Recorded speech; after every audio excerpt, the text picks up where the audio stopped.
حضرت یونس کہیں گے میں خود اللہ سے ڈر رہا ہوں. حضرت موسیٰ کہیں گے میں خود اللہ سے ڈر رہا ہوں. حضرت عیسیٰ کہیں گے میں خود اللہ سے ڈر رہا ہوں. اور تو اور اللہ رب العالمین کے دوست, اللہ کے خلیل, جس کے بارے میں رب نے کہا تھا واتخذ ابراہیم خلیلا, ہم نے ابراہیم کو اپنا دوست بنا لیا ہے, ہم نے ابراہیم کو اپنا خلیل بنایا ہے. اس خلیل کا حال یہ ہوگا وہ کہیں گے آج میں سفارش نہیں کر سکتا, مجھے خود آج اپنے آپ کا ڈر ہے, آج مجھے خود اللہ رب العالمین کے غضب کا ڈر ہے. یہ بڑے بڑے انبیاء کرام اللہ رب العالمین سے ڈر رہے ہوں گے, اور جنہیں پیشاب کر کے استنجا کرنا نہیں آتا یہ جنت اور جہنم کے فیصلے کر رہے ہیں دنیا میں بیٹھ کے. میرے بھائی اور دوستو, ایسے لوگوں کے سامنے جو اپنی جھولیاں پھیلاتے ہیں اور جن کو اپنا وسیلہ سمجھ کر کے اللہ رب العالمین سے دعا کرتے ہیں, اللہ رب العالمین نے ایسے لوگوں کو سمجھانے کے لیے مثال بیان فرمایا اور کہا اور لوگوں تم جس کو اللہ کے سوا پکارتے ہو, جس کو تم اللہ کے سوا تقرب کا حقدار سمجھتے ہو, جس کو تم اللہ کے کارخانے میں جو ہے اللہ کے یہاں تصرفات کا جو ہے تم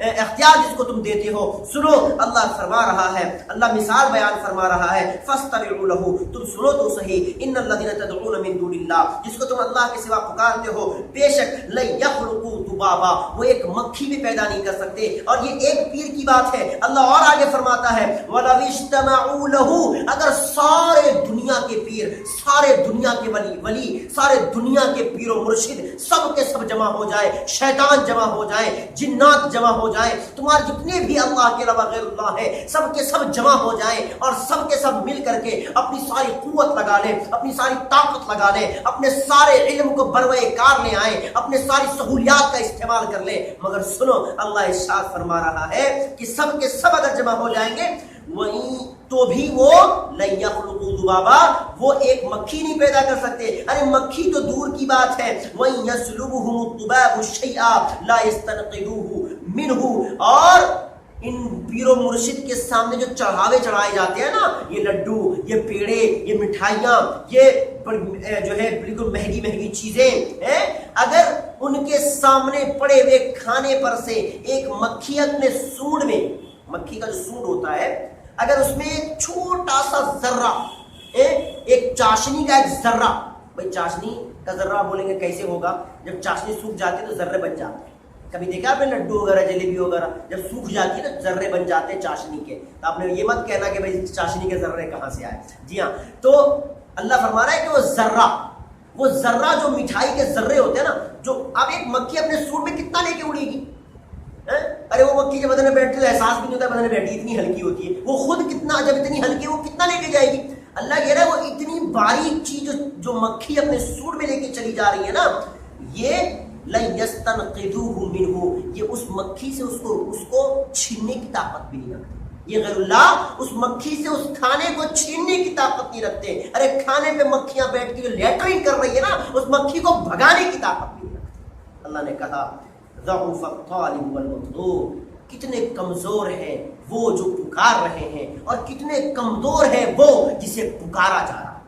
میرے بھائی اتنے پیارے انداز میں اور کوئی نہیں سمجھا سکتا. آپ کا رب اگر آپ کو کہہ دے کہ اس کو نہیں کرنا ہے تو بس نہیں کرنا ہے, مگر دیکھیے اللہ رب العالمین نے آپ کو کتنے محبت سے, کتنے پیار سے, کتنے الفت سے اور کتنے اچھے انداز سے مثال کے ساتھ سمجھا رہا ہے. مگر انسان کی مت ماری گئی, اللہ کی مثالوں کو سمجھتا ہی.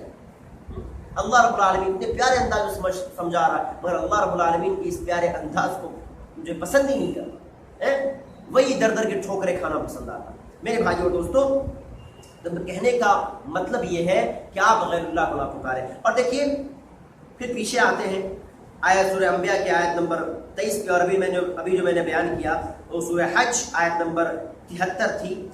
دیکھیے اللہ رب العالمین نے پھر ایک بات اور مثال دے سمجھا کہ دیکھو تم جو کہتے ہو کہ یہ لوگ اللہ کے کارخانے میں تصرفات کے مالک ہیں, یا وہ عیسائیوں کا عقیدہ ہے کہ اللہ ایک نہیں اللہ تین ہے, یہودیوں کا عقیدہ ہے کہ جو ہے عزیر اللہ کے بیٹے اور وہ بھی جو ہے اللہ کے یہاں تصرفات کے حقدار ہیں, اور بہت سے لوگ کہتے ہیں کہ اللہ ایک نہیں اللہ دو ہے. تو اللہ رب العالمین نے اس کی مثال بیان کی اور کہا لو کان فیہما آلہہ, اگر اللہ رب العالمین کے علاوہ کوئی اور معبود بھی ہوتا الا اللہ, اللہ کے سوا, لفسدتا, تو فساد برپا ہو جاتا. فساد ظاہر سی بات ہے, آپ دو انسان ایک جگہ اگر ہیں, آپ کی سوچ کتنی بھی ملتی ہو, مگر ضروری نہیں ہے کہ ہر معاملے میں آپ کی سوچ مل جائے.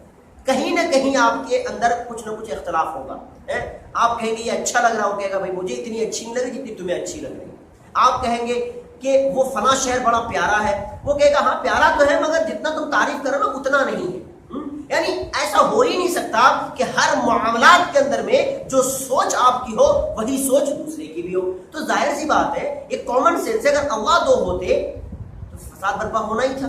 مگر آپ ہم دیکھ رہے ہیں کہ جب سے دنیا قائم ہوئی تب سے جو نظام اللہ نے سیٹ کیا ہوا وہ نظام برابر چل رہا ہے. سورج مشرق سے نکلتا ہے تو مشرق سے ہی نکل رہا ہے، مغرب کو ڈوبتا ہے تو مغرب میں ہی ڈوب رہا ہے. میرے بھائی، رات کو چاند نکلتا ہے، دن کو سورج نکلتا ہے، ستارے رات کو دکھتے ہیں، دن کو نہیں دکھتے. یہ جو نظام ہے اللہ رب العالمین کا، یہ موسم کا جو نظام ہے، کبھی برسات ہے، کبھی ٹھنڈ ہے، کبھی گرمی ہے، کبھی معتدل جو ہے موسم ہے. میرے بھائی یہ جو مزاج ہے موسم کا اور یہ سارے جو نظامات ہیں یہ اللہ رب العالمین کر رہا ہے. اور یہ نظام بتلا رہے ہیں کہ کوئی ایک ہی چلا رہا. اگر کوئی دو ہوتا نا تو فساد برپا ہو جاتا. ابھی برسات کا موسم ہے، ایک بولتا نہیں اس سال میرا موڈ یہ ہے کہ برسات میں گرمی دوں. ایک کہتا ہے کہ بہت ہو گیا برسات اس موسم میں برسات دے رہا ہے، اس بار ہم ٹھنڈی دیں گے، برسات ٹھنڈی کے موسم میں دیں گے. ہو سکتا تھا نا بھائی. اللہ رب العالمین کہہ رہا ہے، اللہ خود کہہ رہا ہے کہ اگر دو معبود ہوتے نا، لو کان فیہما آلہۃ الا اللہ، اگر اللہ کے علاوہ بھی کوئی معبود ہوتا لفسدتا، فساد برپا ہو جاتا. ایک کہتا بارش رہے گا، دوسرا کہتا نہیں آج دھوپ نکالوں گا میں. ایک کہتا کہ میں فلاں کو بیٹا دوں گا، نہیں اس کو 4 بیٹے ہمیں بیٹی دوں گا میں اس کو. کیا کریں؟ فساد ہوتا. مگر نہیں میرے بھائی اور دوستو، اللہ مثال کے ساتھ ثابت کر رہا ہے کہ نہیں، فسبحان اللہ، اللہ پاک ہے ان تمام چیزوں سے. رب العرش، عرش والا رب جو ہے ان تمام چیزوں سے پاک ہے. عما یصفون، جو لوگ اللہ رب العالمین کے بارے میں اس طرح کی صفاتیں بیان کرتے ہیں کہ اللہ رب العالمین کا کوئی اور بھی ہے جو اللہ کے تصرفات کا حق رکھتا ہے. میرے بھائی اور دوستو، اتنے پیارے انداز میں رب ذوالجلال ہمیں سمجھا رہا ہے، مگر افسوس کی بات یہ ہے کہ اتنے پیارے انداز سے سمجھانے کے باوجود امت مسلمہ آج سمجھنے کو تیار نہیں ہے.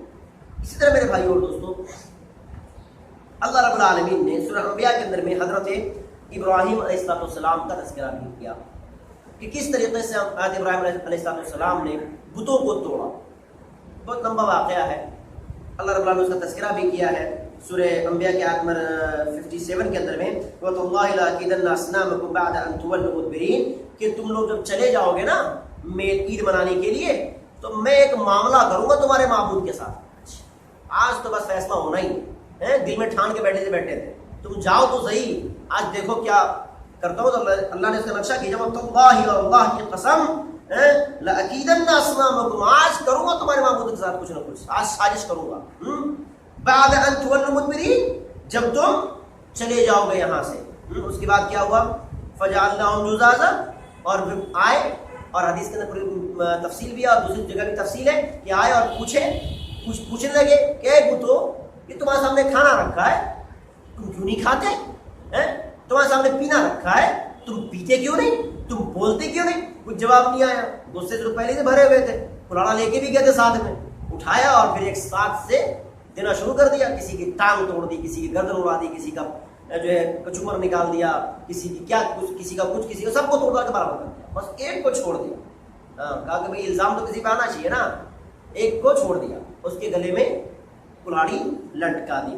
جب لوگ واپس آئے میلے سے اور اپنے معبود کے پاس عبادت کرنے کے لیے گئے، دیکھا سارا معاملہ درہم برہم ہے، تو کہا قالوا من فعل هذا، کس نے کیا یہ سب بآلہتنا، ہمارے معبود کے ساتھ، انہ لمن الظالمین، بے شک جس نے بھی کیا وہ ظالم شخص ہوگا.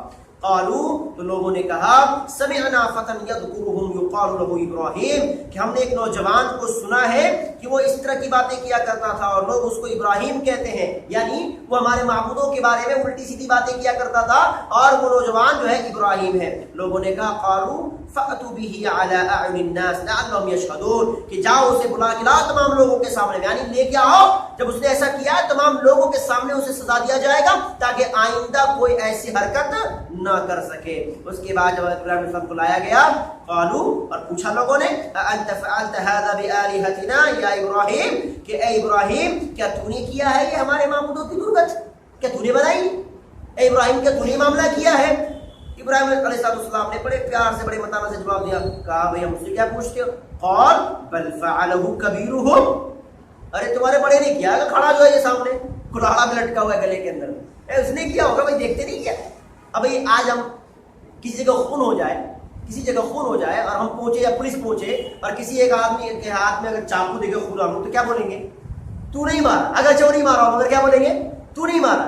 آج کل بہت سے لوگ ایسا کرتے بھی ہیں، مار دیتے ہیں اور جو ہے ہتھیار پھینک دیتے ہیں. دھوکے سے کسی نے اٹھا لیا اور اس کے فنگر پرنٹ آ گئے، یا کسی نے دیکھ لیا کہ بھائی چاقو اس کے ہاتھ میں، تو لوگ بولتے اس نے مارا ہے، چاقو اسی کے ہاتھ میں میں نے دیکھا تھا، اسی نے مارا ہوگا. تو ایک ذرائع کو دیکھ کر کے انسان ایک اندازہ لگاتا ہے کہ بھائی اسی نے ایسا کیا ہوگا. تو ابراہیم صاحب نے بھی کہا کہ ہم سے کیا پوچھتے ہو، دیکھو کلاڑا لٹکا ہے بڑے صاحب کے گلے میں، اب وہ صحیح سالم کھڑے ہیں، باقی سب کی درگت بنی ہوئی ہے، تو اسی نے کیا ہوا ہے سارا کا سارا معاملہ. تو پھر ان لوگوں نے کیا جواب دیا؟ وہ لوگ کہتے ہیں کہ کہا ابراہیم علیہ السلام نے کہ پوچھو ان سے اگر یہ بولتے ہو ان کانوا ینطقون، انہوں نے کیا ہوگا اسے پوچھو اگر یہ بولتے ہو. فرجعوا الی انفسہم فقالوا انکم انتم الظالمون، تو وہ لوگ اپنے آپ میں لوٹے اور محسوس کرنے لگے کہ واقعی صحیح معنوں میں ظالم تو ہم ہی ہیں، یعنی غلطی تو ہم ہی ہے کہ ہم ایسے کی عبادت کرتے ہیں جو خود کی عبادت نہیں کر سکتے، جو خود کی جو ہے دیکھ ریکھ نہیں کر سکتے، ہم ایسے کی بات کرتے ہیں. تو اپنے اندر جو ہے وہ ملامت کرنے لگے، اپنے آپ کو ذرا سوچنے بچارنے لگے. مگر کیا ہوا؟ ثم نکسوا علی رؤوسہم، مگر اگلے ہی پل وہ اپنے سر کے بل کھڑے ہو گئے، پھر گئے. لقد، اور پھر کہا لقد علمت ما هؤلاء ينطقون، اے ابراہیم تم جانتے نہیں کہ بولتے نہیں ہیں، اے ابراہیم تم جانتے نہیں کہ یہ بات نہیں کر سکتے. بس یہی چاہیے تھا ابراہیم علیہ السلام، بس یہی حجت قائم کرنی تھی، ان کے زبان سے اقرار کروانا تھا ان کے معبودوں کے عجز کو، ان کے معبودوں کے کمزوری کو، ان کے معبود کے جو ہے باطل ہونے کے دلائل کو ان کے زبان سے نکلوانا تھا. بس وہ ثابت ہو گیا. انہوں نے کہا ما هؤلاء ينطقون، یہ بولتے تو ہے ہی نہیں. قال، پھر ابراہیم علیہ السلام نے کہا افتعبدون من دون اللہ، پھر تم کیسے بات کرتے ہو اللہ کے سوا ان کی، ما لا ينفعكم شيئا ولا يضركم، جو کچھ بھی تمہیں، کچھ بھی، زیادہ تو چھوڑو، کچھ بھی، وَلِمَا تَعْبُدُونَ مِن دُونِ اللَّهِ، کہ تم اللہ کے علاوہ ان کی بات کرتے ہو، ان پر بھی اللہ رب العالمین ان پر بھی افسوس ہے. افلا تعقلون، تم سمجھتے نہیں ہو. مگر ان بے عقلوں کو کب سمجھ میں آنے والا تھا؟ اللہ انہیں ہدایت ہی نہیں دینا چاہتا تھا ان کی ہٹ درمی کی وجہ سے. پھر وہ لوگ کہتے ہیں قالوا حرقوه وانصروه آلهتكم، کتنی عجیب بات ہے، معبود سے مدد مانگی جاتی ہے، یہاں پہ کہا جا رہا ہے کہ بھیا جلا دو پکڑ کے ابراہیم علیہ السلام کو اور مدد کرو اپنے معبود کی. ارے وہ معبود جو مدد کا محتاج، وہ معبود کیسے ہو سکتا ہے؟ ہو سکتا؟ ارے معبود تو وہ ہوتا ہے جو اس کو کسی کی مدد کی ضرورت پیش نہیں آتی، اور جسے ضرورت پیش آئے کسی کی وہ معبود ہو سکتا ہی نہیں میرے بھائی. مگر ان لوگوں کو سمجھ میں نہیں آ رہی تھی. پھر آخر جو ہے آگ جلائی گئی، ابراہیم کو اس میں ڈالا گیا، اللہ رب العالمین نے ان کی حفاظت فرمائی.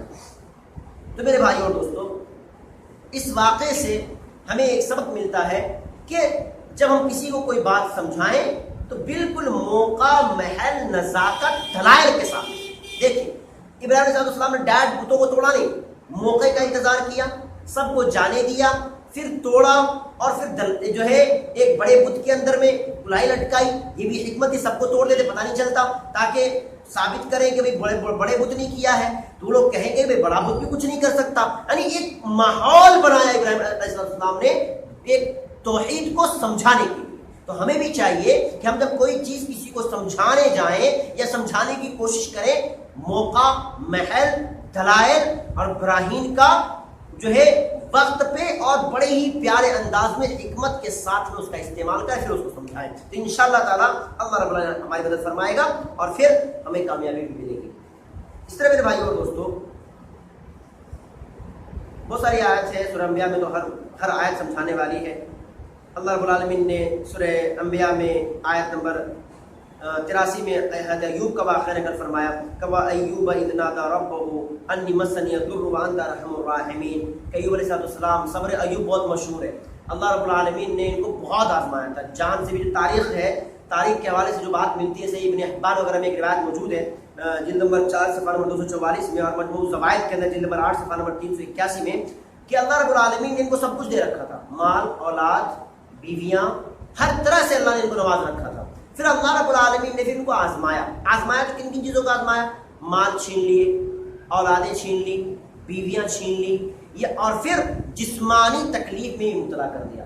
روایت میں بہت ساری باتیں آتی ہیں کہ ان بدن میں کیڑے تک پڑ گئے تھے، لوگوں نے ان کو اٹھا کے گندگی جہاں گندگی پھینکی جاتی ہے وہاں پہ پھینک دیا تھا، پھر اللہ نے فرشتوں کو بھیجا ان کو اٹھا کر کے پھر جنگل میں ایک کٹیا میں لے جایا گیا۔ 18 سال تک جسمانی تکلیف کو برداشت کیا، دعا نہیں کرتے تھے، کہتے میں دعا کیسے کروں، اللہ رب العالمین نے مجھے اتنے سالوں تک مجھے خوشحالی میں رکھا، آج اللہ نے تھوڑی سی تکلیف دے دی تو میں اتنی جلدی گھبرا جاؤں؟ نہیں، دعا نہیں کرتے تھے۔ بڑے 18 سال کے بعد جا کر کے اللہ سے دعا کی کہ اللہ مجھے اس تکلیف نے پریشانی میں ڈال دیا ہے، اے اللہ تو مجھ سے اس تکلیف کو دور فرما دے۔ جیسے ہی دعا کی اللہ رب العالمین نے فوراً دعا کو قبول فرمایا، فاستجبنا له فكشفنا ما به من ضر وآتيناه أهله ومثلهم معهم رحمة من عندنا ذكرى للعابدين۔ پھر اللہ رب العالمین نے اس بیماری کو دور بھی کر دیا اور پھر انہیں اتنا مال اور اولاد جو چھینا تھا وہ بھی لوٹایا اور اس سے زیادہ بھی دیا۔ حدیث کے اندر میں آتا ہے کہ اللہ رب العالمین نے ایک بدلی بھیجی جس سے 3 دن 3 رات تک حضرت ایوب علیہ السلام کے اوپر سونے کی ٹڈیوں کی بارش ہوئی، 3 دن 3 رات تک۔ تو یہاں بھی ایک چیز ہمیں سمجھ میں آتی ہے، ایک سبق ملتا ہے، اللہ رب العالمین جس حال میں رکھے صبر اور شکر کے ساتھ نہیں ہوا، جس حال میں اللہ رکھے۔ حضرت ایوب علیہ السلام کو اللہ نے نوازا تھا، شکر ادا کرتے ہیں، اللہ نے پریشانی میں ڈالا، صبر کا مظاہرہ کرتے ہیں، اور 18 سال تک پریشانی کو برداشت کیا، کبھی حرف شکوہ زبان پہ نہیں لائے، کبھی بھی نہیں، حرف شکوہ زبان پہ آنے ہی نہیں دیا۔ 18 سال کے بعد تب اللہ سے دعا کرتے ہیں، جیسے ہی دعا کرتے ہیں اللہ فوراً قبول کرتا ہے، اور صرف قبول ہی نہیں کرتا، صرف بیماری دور نہیں کرتا، بلکہ اللہ نے جو چیزیں اللہ نے لی تھیں وہ سب کے سب لوٹا بھی دیتا ہے، اور لوٹاتا ہی نہیں بلکہ اس کے مثال اللہ نے خود کا کیا کہا، دیکھیے وَآتَيْنَاهُ أَهْلَهُ، اللہ نے ان کے اہل کو ان کو لوٹا دیا، وَمِثْلَهُمْ مَعَهُمْ، اور اپنے رحمت سے اللہ نے ان کے مثل بھی دیا، اس کے جیسا اور دیا۔ 3 دن 3 رات تک اللہ نے سونے کی ٹڈیاں برسائی ہے حضرت ایوب علیہ السلام کے اوپر۔ میرے بھائی اور دوستو، یہ نعمت ہے، یہ بدلہ ہے صبر کا اور شکر۔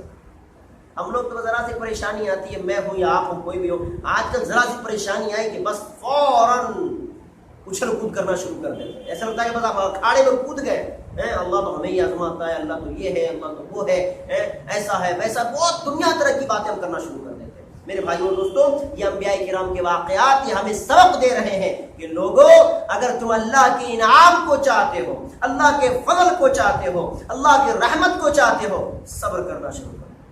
اور اللہ نے سورہ بقرہ کے اندر میں آیت نمبر غالباً 153 میں اللہ نے اسی چیز کو ارشاد فرمایا نا، یا ایھا الذین آمنوا استعینوا بالصبر والصلاۃ، لوگوں اگر تم پریشان ہو، مدد کی ضرورت ہے، اللہ رب العالمین سے مدد طلب کرو، کس چیز کے ذریعے؟